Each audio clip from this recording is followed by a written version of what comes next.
Seorang gadis memiliki air mata yang bisa berubah menjadi mutiara bernilai tinggi. Tapi, banyak pria yang mendekatinya demi kekayaan, dan tak satu pun dari mereka selamat ketika mereka menghabiskan malam bersama. Hal ini disebabkan karena gadis tersebut terikat oleh kutukan yang mematikan. Setiap kali ada yang jatuh cinta padanya, jantung mereka akan berdetak begitu kencang hingga akhirnya berhenti. Namun, takdir selalu memiliki cara unik untuk bermain-main. Suatu hari, seorang pria miskin bernama Gaspar yang hidup tanpa arah dan sendirian, tiba-tiba menjadi pengecualian dalam hidup sang gadis. Saat sedang berjalan tanpa tujuan seperti biasanya, Gaspar tiba-tiba melihat seorang putri duyung tergeletak di tepi pantai. Ia panik, tetapi karena hatinya yang tulus dan polos, ia tidak banyak berpikir. Dengan sigap, ia menyelimuti gadis itu dengan jaketnya. Ketika ia mendengarkan napas gadis itu yang nyaris tak terdengar, rasa tanggung jawab dalam dirinya muncul begitu saja. Ia tahu, jika ia membiarkan gadis itu begitu saja, nyawanya pasti tak akan tertolong. Gaspar pun memutuskan untuk membawa gadis itu ke rumah sakit. Namun, berat tubuh sang putri duyung membuatnya kesulitan. Dalam situasi putus asa, ia mencoba menghentikan taksi. Sayangnya, ketika sopir melihat gadis itu yang tak sadarkan diri, ia menolak karena takut terlibat dalam masalah. Gaspar mencoba lagi menghentikan taksi lain, tetapi tetap ditolak dengan dingin. Tak ingin membuang waktu lebih lama, Gaspar akhirnya membuat keputusan besar. Ia menjual barang berharga miliknya dan membeli sebuah becak untuk mengantarkan gadis itu ke rumah sakit. Ketika Gaspar dengan tergesa-gesa membawa putri duyung itu ke ruang pendaftaran rumah sakit, seorang dokter yang berada di pintu masuk segera melihat pasien yang tidak biasa tersebut. Meski merasa aneh, sang dokter tidak banyak berpikir dan segera melakukan pemeriksaan. Namun, di saat yang genting itu, putri duyung tiba-tiba tersadar dari pingsannya. Melihat seorang pria asing mendekatinya, naluri alaminya muncul. Ia mulai menyanyikan lagu kematian yang memilukan. Suaranya mengalun seperti aliran air yang lembut sekaligus bak melodi surgawi yang sulit dilawan. Lagu itu langsung memikat hatinya, seketika membuatnya terpaku. Wajahnya perlahan berubah, senyum kebingungan tergantikan dengan tatapan kagum yang terpesona, seolah dirinya terjerat dalam daya tarik seorang dewi. Dalam sekejap, dokter kehilangan ketenangan dan pengendalian dirinya. Namun euforia itu hanya berlangsung singkat. Seperti meteor yang melintas di langit malam, kebahagiaan itu segera sirna. Tak lama setelahnya, sang dokter merasakan sakit yang tajam menusuk dadanya. Sang dokter, yang awalnya tersihir oleh nyanyian itu, mencoba berjalan dengan langkah santai, masuk ke dalam rumah sakit untuk mencari bantuan. Sayangnya, beberapa saat kemudian tubuhnya ambruk ke lantai dan ia pun pingsan. Sementara itu, karena Gaspar tidak dapat memberikan kartu identitas pasien, resepsionis rumah sakit dengan tegas menolak membantu. Menghadapi situasi yang mendadak ini, Gaspar tidak punya pilihan lain selain membawa putri duyung itu kembali ke tempat tinggalnya. Namun, yang tidak ia ketahui, pemilik rumah sebelah diam-diam mengawasi semua yang terjadi. Sesampainya di kamar, Gaspar dengan lembut mengangkat putri duyung itu dan membaringkannya di dalam bak mandi. Ia dengan hati-hati memakaikan t-shirt padanya, kemudian menyiramkan sedikit air ke tubuhnya, berharap dapat membangunkan putri duyung yang masih tak sadarkan diri. Ketika gadis itu perlahan membuka matanya dan menyadari dirinya berada di tempat asing dengan seorang pria yang tidak dikenal, ia langsung diliputi rasa takut. Seketika itu juga, ia mulai menyanyikan lagu kematian yang kuno. Namun, anehnya, Gaspar sama sekali tidak terpengaruh oleh lagu tersebut. Sebaliknya, ia justru salah paham, mengira gadis itu sedang mencoba bersikap ramah padanya. Dengan semangat, Gaspar mencoba berbicara dalam berbagai bahasa, berusaha berkomunikasi dengan putri duyung. Ia bahkan dengan antusias mengundangnya untuk makan malam bersama. Tindakan itu membuat putri duyung kebingungan. Sebelum gadis itu sempat merespons, Gaspar memberi isyarat agar ia menunggu sebentar, lalu bergegas menuju dapur untuk menyiapkan sesuatu. Namun saat Gaspar meninggalkan ruangan, putri duyung mencoba melarikan diri dari tempat itu. Namun ketika ia melihat luka-luka di tubuhnya yang membuatnya tak berdaya, keinginannya untuk kabur perlahan memudar. Ia menyadari bahwa untuk melarikan diri, ia membutuhkan kekuatan yang cukup. Dengan rasa lapar yang mendesak, ia mengambil seekor bebek dan menggigitnya dengan keras, tetapi segera menyadari bahwa itu bukanlah makanan yang bisa dimakan. Ketika Gaspar kembali membawa hidangan makan malam yang telah disiapkan dengan hati-hati, Putri Duyung terpesona oleh keindahan hidangan tersebut. Saat membereskan meja, Gaspar tanpa sengaja melihat noda darah biru pada ekor gadis itu. Dengan penuh perhatian, ia bertanya apakah gadis itu merasa sakit.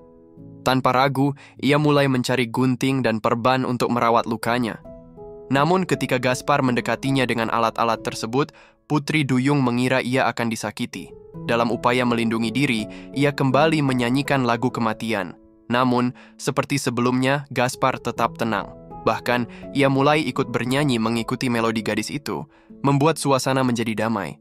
Melihat Gaspar dengan lembut membalut lukanya tanpa sedikit pun niat jahat, hati gadis itu perlahan melunak. Rasa curiga dan takut yang sebelumnya memenuhi pikirannya mulai menghilang.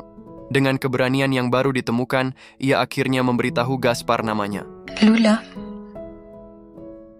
Pardon? Mon nom, Lula. Mata Gaspar menunjukkan rasa terkejut sejenak. Awalnya, ia berpikir bahwa gadis itu tidak bisa berbicara, dan gadis itu adalah Lula, dan tiba-tiba juga Lula mulai terbatuk hebat. Melihat hal tersebut, Gaspar dengan cepat menyingkirkan makanan lezat yang baru saja ia hidangkan. Namun, Lula secara naluriah merasa enggan terhadap makanan manusia. Meski begitu, Gaspar tetap sabar. Dengan penuh kelembutan, ia mencoba membimbing Lula untuk mencicipi makanan tersebut. Meskipun di dalam hatinya Lula masih ragu dan waspada, tatapan penuh keyakinan dari Gaspar perlahan membuatnya luluh. Akhirnya, Lula memutuskan untuk mencoba mengambil satu gigitan. Ekspresi Lula menunjukkan kepuasan terhadap makanan yang baru saja dicicipinya. Namun, tak lama kemudian, sorot matanya menjadi redup, dan kesedihan segera menyelimuti wajahnya. Dengan suara lirih, ia memberitahu Gaspar bahwa ia harus kembali ke laut sebelum matahari terbit untuk ketiga kalinya. Jika tidak, ia akan menghadapi kematian. Namun, Gaspar yang berhati baik lebih khawatir tentang luka-luka Lula. Ia merasa bahwa kondisi tubuh Lula yang terluka mungkin tidak akan mampu bertahan di lingkungan air laut. Dengan penuh perhatian, Gaspar membujuk Lula untuk tetap tinggal dan beristirahat sejenak, sembari berjanji bahwa ia akan memastikan Lula kembali ke rumah sebelum matahari terbit yang ketiga. Sementara itu, di rumah sakit, dokter yang sebelumnya pingsan telah dibawa ke ruang gawat darurat. Namun, bahkan dalam kondisi kritis, ia masih tidak bisa melepaskan diri dari pengaruh aneh yang menyelimutinya. Cette voix, j'ai jamais entendu une voix comme ça. Istri sang dokter berusaha melakukan upaya terakhir untuk menyelamatkannya, tetapi pada akhirnya tidak mampu mengubah keadaan. Di tengah malam, Gaspar tiba-tiba terbangun dari tidurnya. Saat itu, ia sama sekali tidak menyadari bahaya besar yang sedang mengintai dirinya. Keesokan paginya, sinar matahari keemasan menerangi seluruh ruangan. Dengan penuh kekhawatiran, Gaspar segera menanyakan kondisi luka Lula. Namun, Lula justru langsung membalas pertanyaan tersebut dengan sebuah pertanyaan tak terduga. Vous avez mal au cœur? Ah non, non, pas du tout, pas du tout. Je ressens plus rien maintenant. L'amour, c'est fini pour moi. Mungkin karena rasa khawatir yang mendalam terhadap bahaya mematikan yang mengancam Gaspar, Lula sekali lagi dengan tegas meminta agar segera dibawa kembali ke laut. Namun, Gaspar tidak menganggapnya serius. Sebaliknya, ia malah membawakan sebuah proyektor kecil untuk Lula dan dengan penuh perhatian memutar film tentang Putri Duyung untuk menghiburnya. Setelah memastikan Lula baik-baik saja, Gaspar bergegas pergi untuk bekerja. Namun tak lama setelah ia keluar, pemilik rumah secara diam-diam menyelinap ke dalam kamarnya. Sementara itu, di tempat lain, istri sang dokter, Ani, menemukan buku milik Gaspar yang tertinggal di rumah sakit. Di depan rumah sakit, ia juga menemukan jejak darah biru khas milik Lula. Ani pun memutuskan untuk mencari tahu kebenaran di balik kematian suaminya. Di sisi lain, pemilik rumah Salah mengira Lula sebagai pacar baru Gaspar. Ia bahkan memuji kostum Putri Duyung yang dikenakan Lula tanpa mengetahui identitas aslinya. Dalam percakapan santai, pemilik rumah bercerita tentang Gaspar, menyebutkan bagaimana ia sering terluka dalam percintaan. Ia juga menceritakan warisan keluarga Gaspar, sebuah bar yang menyimpan banyak kenangan masa kecilnya. Sayangnya sejak ibunya meninggal, dan Gaspar pun seperti terperosok ke dalam jurang tanpa akhir. Yang lebih memilukan, bar tersebut kini menghadapi risiko kebangkrutan, memperburuk beban emosional Gaspar. Kehilangan dalam cinta dan karier telah membuatnya terisolasi, semakin menjauh dari dunia luar. Kisah pemilik rumah itu membuat Lula penasaran dengan masa lalunya. Ketika ia bertanya mengapa cerita ini diceritakan kepadanya, pemilik rumah dengan tulus berkata bahwa Gaspar adalah orang baik yang terluka oleh cinta, dan Lula adalah obat terbaik untuk membangkitkan keberaniannya kembali. Meskipun pemahaman Lula tentang emosi manusia terbatas, ia mulai menyadari bahwa Gaspar mungkin benar-benar membutuhkannya. Setelah pemilik rumah pergi, karena rasa penasaran, Lula mencoba rokok yang ditinggalkan. Namun, sebagai pemula, ia tersedak oleh asapnya. Dalam kepanikan, ia secara tidak sengaja menjatuhkan botol parfum di dekatnya. Kombinasi rokok dan parfum tersebut dengan cepat memicu kobaran api yang besar. Menerima kabar darurat, Gaspar segera kembali ke rumahnya. Namun, seluruh ruangan hampir habis dilalap api dan Lula tak terlihat dimanapun. Dengan hati penuh kekhawatiran, ia mencari ke segala penjuru hingga akhirnya menemukannya di sudut gelap di bawah ranjang sedang menangis. Ketakutan yang terlihat di mata Lula membuat Gaspar tak tega memarahinya. Ia hanya membantu Lula berdiri dan membawanya ke kamar mandi di rumah pemilik kontrakan untuk merawatnya. Saat Gaspar kembali ke rumah untuk membereskan, pemandangan yang dilihatnya membuat hatinya terasa tersayat. Koleksi figurin yang selama ini ia kerjakan dengan penuh cinta telah hangus terbakar, dan alat musik kesayangannya rusak total. Saat ia mencoba memeriksa kerusakan, ia malah tersandung oleh butiran-butiran mutiara yang tercecer di lantai. Setelah itu, Gaspar kembali menemui Lula. Seperti seorang anak yang merasa bersalah, Lula meminta maaf dan berjanji tidak akan pernah lagi mencoba merokok. Di momen itu, Gaspar tersadar bahwa mungkin semua yang terjadi adalah bagian dari takdir yang telah diatur. Namun, waktu 2 hari hampir habis, dan Gaspar harus memastikan luka-luka Lula sembuh sekaligus menepati janjinya untuk mengantarnya kembali ke laut. Mungkin untuk mengabadikan kenangan akan momen ini, Gaspar mengambil ukulele dan memutuskan untuk bermain musik bersama Lula. Melodi yang indah mengalun memenuhi ruangan, seperti aliran air yang lembut. Sinar matahari keemasan menembus jendela, menyinari setiap sudut ruangan, menciptakan suasana magis yang memukau.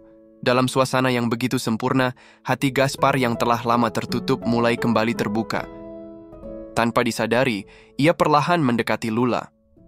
Namun, di tengah momen emosional itu, suara rekaman yang selesai memecah suasana. Lula tersenyum lembut, menunjukkan bahwa ia tidak menolak perasaan itu. Tapi ketika Gaspar tenggelam dalam kebahagiaan sesaat, ia tiba-tiba merasakan sakit yang menusuk di dadanya.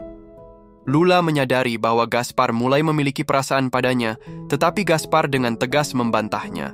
Pengalaman buruk dari hubungan sebelumnya telah memberi Gaspar pandangan baru tentang cinta. Dengan hati yang terluka, ia mengatakan bahwa Lula terlalu jauh dari tipe idealnya, dan bahkan menambahkan bahwa Lula tidak mengerti apa itu cinta. Namun, Lula menatapnya dan dengan tenang bertanya balik, apa kau benar-benar tahu apa itu cinta? Menurutmu, apakah itu lebih merupakan cinta atau takdir? Comment ça fait l'amour? C'est comme de la joie. Et ça pique. Ça pique. Très fort. Malam itu, Gaspar dengan tulus mengundang Lula untuk menghadiri pesta besar di bar yang akan segera dimulai. Ia berjanji bahwa setelah pesta selesai, ia akan mengantar lalu kembali ke laut.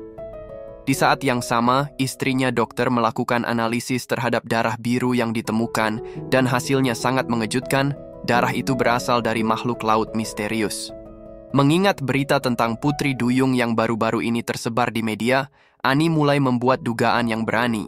Di rumah sakit, seorang pasien baru masuk dengan gejala yang mirip dengan suaminya. Pasien itu adalah petugas pemadam kebakaran yang sebelumnya memadamkan api di rumah Gaspar. Serangkaian petunjuk membuat Ani yakin akan satu fakta. Penyebab kematian suaminya adalah seekor putri duyung yang memiliki kemampuan mematikan berupa hipnosis. Api balas dendam mulai berkobar di hatinya. Sementara itu, Pemilik rumah dengan penuh semangat membantu Lula bersiap-siap untuk pesta. Ia memilihkan gaun yang anggun dan mewah untuk Lula, dengan hati-hati memotong kukunya dan merias wajahnya dengan sempurna. Pada malam yang penuh suasana romantis itu, Lula tampil memukau, seperti bintang yang bersinar di tengah malam. Dengan penuh cinta, sebuah becak 3 roda membawa Gaspar dan Lula perlahan menuju bar. Di depan, seorang pria tampan berkebangsaan Prancis mengendarai becak, sementara di bangku belakang duduklah Lula, sang putri duyung yang anggun dan cantik. Sesampainya di tujuan, Lula tampak sangat terpesona dengan segala hal di sekitarnya. Gaspar dengan perhatian langsung mendorongkan kursi roda untuknya. Saat pertama kali melihat Lula, ayah Gaspar merasakan semacam pengakuan yang aneh dan mendalam. Dengan perasaan bahagia, ia segera menyiapkan sebuah upacara yang melambangkan cinta untuk Gaspar dan Lula. Seiring dengan turunnya pita-pita berwarna-warni, rasa cinta di dalam hatinya pun semakin terpanggil. Aroma wangi dari anggur menguar di udara, sementara Lula mulai bercerita tentang kisah bawah lautnya. Pada zaman awal penciptaan yang jauh, suku mereka telah diburu oleh manusia. Ibunya bahkan tewas di tangan manusia.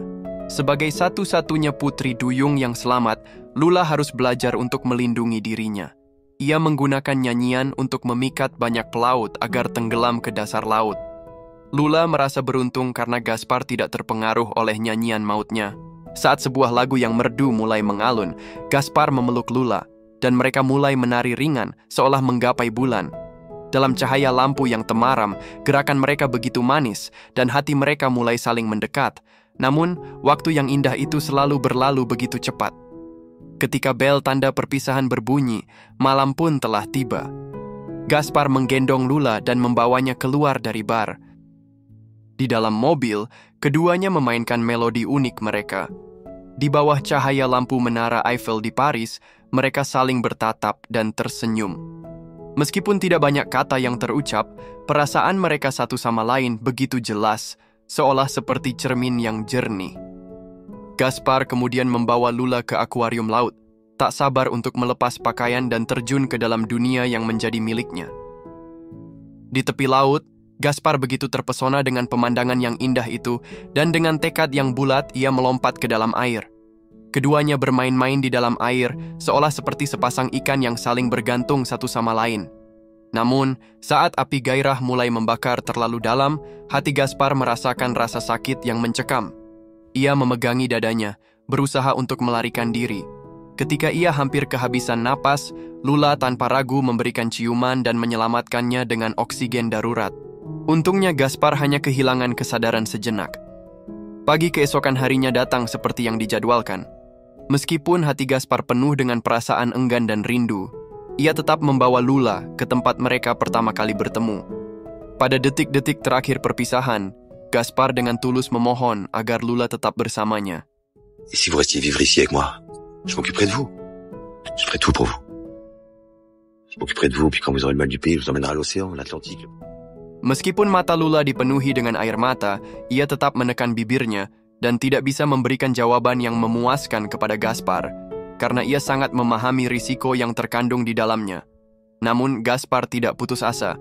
Ia memutuskan untuk memberikan Lula kejutan terakhir sebagai tanda perpisahan mereka, sebuah cara untuk mengakhiri hubungan mereka yang tak dapat bersatu. Ia kembali membawa Lula ke rumah hangat mereka, dan tak lama kemudian, Lula melihat kejutan yang telah dipersiapkan Gaspar untuknya. Di tengah laut yang tampak seperti mimpi, Gaspar memegang erat seekor ikan mas kecil, namun tiba-tiba gambar itu berubah. Ikan tersebut dengan riang berenang menuju Gaspar, menggambarkan bahwa cinta penuh dengan ketidakpastian dan tantangan. Lula memahami bahwa setiap gambaran itu mengungkapkan perasaan mereka yang semakin mendalam satu sama lain. Matanya yang berkilau dengan air mata mencerminkan keinginan untuk menciptakan masa depan bersama Gaspar, namun keindahan itu seolah rapuh seperti buih. Ketakutan mulai menyelimuti hatinya. Ia takut keberadaannya akan membawa malapetaka bagi Gaspar, bahkan membawanya ke dalam jurang kematian. Dengan hati yang berat, Lula menahan air mata dan mengarang sebuah kebohongan. Ia berkata pada Gaspar bahwa ia menginginkan ikan sejati, bukan hanya gambar yang ada. Gaspar yang percaya langsung bergegas keluar untuk mencari ikan yang dimaksud Lula. Namun begitu ia pergi, air mata Lula akhirnya tak terbendung lagi. Air mata itu mengalir seperti mutiara yang terputus dari tali. Setiap tetesnya bersinar dengan kilauan yang mempesona. Konon, ketika seorang putri duyung menangis karena cinta, air mata yang jernih itu akan berubah menjadi mutiara yang sangat berharga. Dan inilah alasan mengapa mereka semakin menghilang. Lula pun menyadari bahwa ia harus pergi. Namun, ketika Gaspar kembali ke rumah sambil memeluk ikan besar, ia mendapati Lula sudah menghilang. Yang ada di sana justru adalah Annie, yang tengah menyelidiki tentang putri duyung. Gaspar sangat marah dan dengan cemas bertanya kemana Lula pergi, namun Annie memberitahunya bahwa Gaspar yang ada di hadapannya saat ini hanyalah hasil dari hipnosis. Jika tidak segera ditangani, ia akan mengalami nasib yang sama seperti suaminya. Dalam kekacauan emosional, Gaspar tiba-tiba terjatuh tak sadarkan diri. Di dalam laboratorium, Annie dengan dingin mengambil darah Lula. Begitu Lula terbangun, reaksi pertamanya adalah memohon agar Annie mengampuni Gaspar. Namun, dibutakan oleh kebencian, Annie sama sekali tidak mendengarkan. Pada saat yang kritis ini, ibu rumah tangga dari sebelah rumah yang menyamar berhasil mengalihkan perhatian Annie dan membangunkan Gaspar yang masih tertidur. Setelah itu, Gaspar membawa bathtub dan bergegas pergi. Namun, waktu yang tersisa bagi Gaspar sangat sedikit, karena setelah hari ini, matahari terbit yang ketiga akan datang, dan dengan itu, kehidupan Lula akan hilang selamanya. Sementara itu, Lula sudah sangat lemah, dan hati Gaspar terasa sakit seolah-olah tercabik-cabik. Setelah satu malam yang penuh penderitaan, mereka akhirnya tiba di tepi laut menjelang fajar.